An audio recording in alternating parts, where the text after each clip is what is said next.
Perhatikanlah, prajurit pasukan khusus yang baru saja pensiun.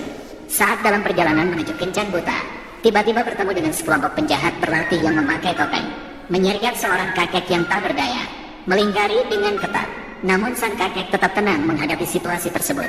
Melihat pemimpin penjahat akan mengayunkan kapak berat 999 ton ke bawah, tak disangka sang pemuda tanpa ragu melemparkan ransel dan langsung mendekat.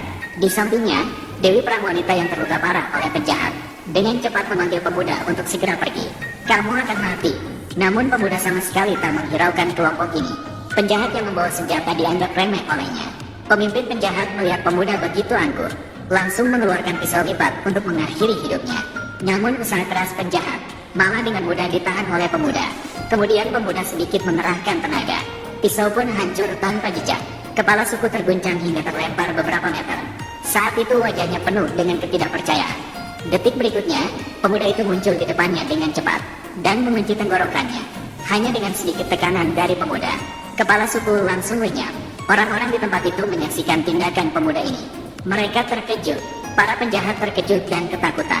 Mereka tidak pernah menyangka bahwa pemuda-muda ini memiliki kekuatan yang begitu besar. Dua kepala penjahat yang sedang pulih baru saja ingin melarikan diri. Saat itu, pemuda itu hanya menginjak ringan. Kedua orang itu langsung hancur. Saat semua orang masih terpaku pada kekuatan luar biasa pemuda ini, suara telepon yang tiba-tiba mengganggu keheningan. Ayah, aku akan segera sampai. Baru saja lu berhasil menyingkirkan beberapa lalat. Tidak ada seorang pun yang bisa membayangkan bos sehebat itu ternyata masih perlu Kencan Buta. Maka sang kakek yang cerdik langsung mengeluarkan ponsel dari saku celananya, menelepon cucunya, memintanya dengan segala cara untuk menemukan cara agar cucunya menikahi pria itu. Kalau tidak bisa, jadi pelayan kaki juga tidak apa-apa. Bahkan Dewa Perang Sukuil tidak mau kalah, langsung memerintahkan bawahannya untuk menyelidiki identitas pria itu. Dan pria di sisi lain sudah tiba di tempat Kencan Buta. Ternyata keempat calon pasangan Kencan Buta, setelah mengetahui bahwa pria itu bukan hanya mantan tentara baru saja, tetapi juga tidak memiliki mobil, rumah, atau tabungan, lalu pergi dengan wajah penuh penolakan dan cacian. Namun pria itu justru tersenyum bahagia saat itu, karena di sebelahnya masih ada seorang wanita. Wanita paling cantik itu tidak pergi, maka pria itu segera melamar. Tanpa disadari, wanita itu sebenarnya bukan datang untuk Kencan Buta. Saat itulah cucu laki-laki tua juga tiba di sini.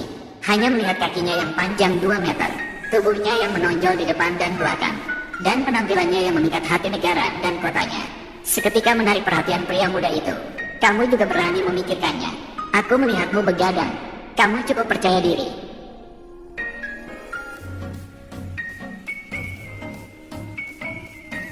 Halo, Lu Jing.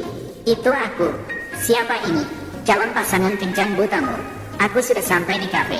Pergi ke meja depan. Minta pelayan untuk membawamu ke ruang VIP nomor 1. Oh. Benar-benar datang mencariku.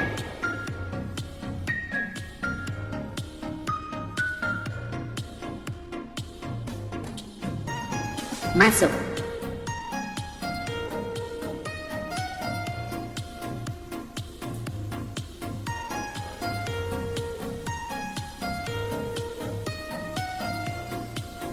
Sudah cukup melihat? Kakak perempuan, dia adalah kakakku. Lu Jing, 27 tahun, setelah lulus, berkelana ke luar negeri setelah bertugas di militer. Baru saja pensiun kemarin, tinggal di pinggiran kota Jianzheng. Saat ini tidak bekerja. Kakak perempuan, kondisinya terlalu buruk. Saranku, tendang dia. Aku memiliki segala yang dia tidak punya. Aku tidak peduli dengan semua itu. Kakak perempuan, dia baru saja di lantai bawah. 1 kali Kencan Buta dengan 5 orang. Dia sama sekali tidak memperhatikanmu. Dalam pikirannya, kita tidak bisa menerima orang seperti itu. Kencan Buta 1 kali dengan 5 orang, menunjukkan keinginan untuk menikah dengan cepat. Orang seperti ini, kamu lihat aku. Apakah Lu Jing? Namaku Yu Chaoqing. Jika kamu bisa, nama saya adalah Yu Chaoqing. Aku bisa menikah denganmu. Seperti rambut hitam menjadi putih salju. Menarik, karena semuanya menuju pernikahan. Lalu aku akan menunjukkan tanganku. Orang tua saya, semuanya berasal dari petani. Tidak ada pensiun. Ibuku tidak sehat. Tidak ada tabungan. Ingin membeli mobil dan rumah. 2 tahun ini tidak terlalu mungkin.